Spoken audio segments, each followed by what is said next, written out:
حضرت آقا صلی اللہ علیہ وسلم نے چاہا کہ حضرت امام حسین کے کان میں اذان کہی. جب اذان کہی، اذان کہنے کے بعد کہا بیٹا، کان میں اذان کہی، ادھر نگاہ سے نگاہ ملی. نبی نے فرمایا بیٹا اس آواز کی لاز کو رکھ لینا، کربلا کے میدان اس آواز کی لاز رکھ لینا. اتنا کہنا تھا. نگاہوں سے نگاہیں ملتی ہیں اور نگاہوں سے نگاہیں جب جواب دیتی ہیں کہ یا رسول اللہ، اے نانا مصطفیٰ، اگر آواز آپ کی ہے تو کان حسین کے ہے. کل کربلا کے میدان میں لوگ اپنے گھروں میں نماز پڑھتے ہیں، لوگ اپنے گھروں میں قرآن پڑھتے ہیں. ارے دنیا کی فضاؤں میں قرآن پڑھنا تو آسان ہے.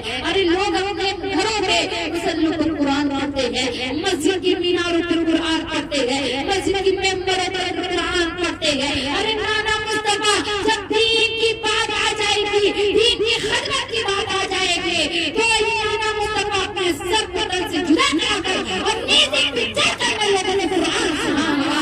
وہی امام حسین نے بات کرنی ہے. میری ماں اور بہنوں، وہی امام حسین. آپ نے جب جواب دیا، اب امام حسین بڑے ہوتے ہیں. نبی کریم صلی اللہ علیہ وسلم مسجد میں تشریف فرما ہے، مسجد نبوی میں تشریف فرما ہے اور نماز پڑھ رہی ہے.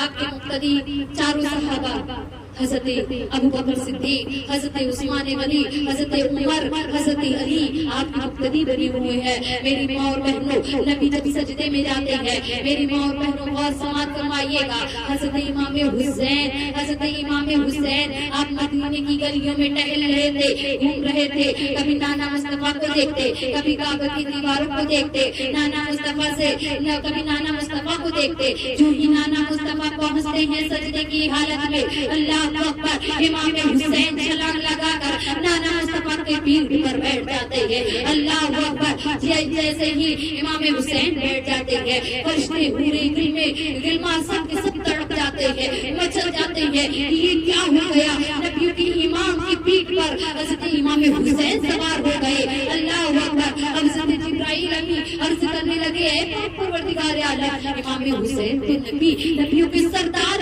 کی پیٹھ پر بیٹھ گئے ہیں، اب کیا ہوگا؟ اللہ تبارک و تعالیٰ فرماتا ہے کہ اے جبرائیل امین چپ ہو جا اور جا میرے نبی سے کہہ دینا کہ جب تک امام حسین خود سے نہ اتر جائے تب تک کہ اپنے سر کو سجدے سے نہ اٹھانا. وہ امام حسین کی بات کرتی ہے. میری ماں اور بہنوں، اب امام حسین جب بیٹھے ہوئے ہیں، نبی نے 3 مرتبہ نہیں، نبی نے 5 مرتبہ نہیں، نبی نے 11 مرتبہ نہیں، بلکہ پوری 73 مرتبہ تسبیح پڑھی. جب 73 مرتبہ تسبیح پڑھی، ویسے ہی امام حسین اتر جاتے ہیں، کھیلتے کودتے اپنے ماں کی گود میں جا کر گھر پہنچ کر اپنی ماں کی گود میں بیٹھ جاتے ہیں. امی جان، جب ماں کی عادت ہوتی نا، جب بچے گھر میں آتے ہیں تو ماں دلال کرنے لگتی ہے، پیار کرنے لگتی ہے. تو ایسے ہی سیدہ فاطمہ اپنے بچے سے پیار کرنے لگی اور کہا بیٹا تم کہاں تھے؟ کہنے لگا امی جان آج تو بہت عجیب بات ہوئی. نبی کی بیٹی سیدہ فاطمہ نے فرمایا کہ اے بیٹے کیا ایسی عجیب بات ہوئی؟ کہنے لگے اے میری امی جان، نانا مصطفیٰ نماز کی حالت میں، سجدے کی حالت میں تھے، میں کھیلتے کودتے نبی کی پیٹھ میں بیٹھ گیا. اللہ اکبر. اتنا کہنا تھا. حضرت امام حسین فرماتے ہیں کہ امی جان میں جب تک نہیں ہٹا تو نانا مصطفیٰ نے اپنے سر کو نہیں اٹھایا. میں یہاں تک کہ نانا مصطفیٰ نے 72 مرتبہ تسبیح پڑھ لی، تب میں ان کے اوپر سے اترا. اللہ اکبر. اتنا کہنا تھا. سیدہ فاطمہ نے عرض کیا کہ اے میری بیٹی تم نے ایسا کیوں کیا؟ تم نے نبی ہونے کا لحاظ تک نہیں کیا. یہ تو نبیوں کی سردار ہے. نانا مصطفیٰ کوئی عام نبی نہیں ہے بلکہ یہ نبیوں کی سردار ہے. تم نے کیا کر دیا؟ اتنا کہنا تھا. امام حسین نے فرمایا کہ اے میری امی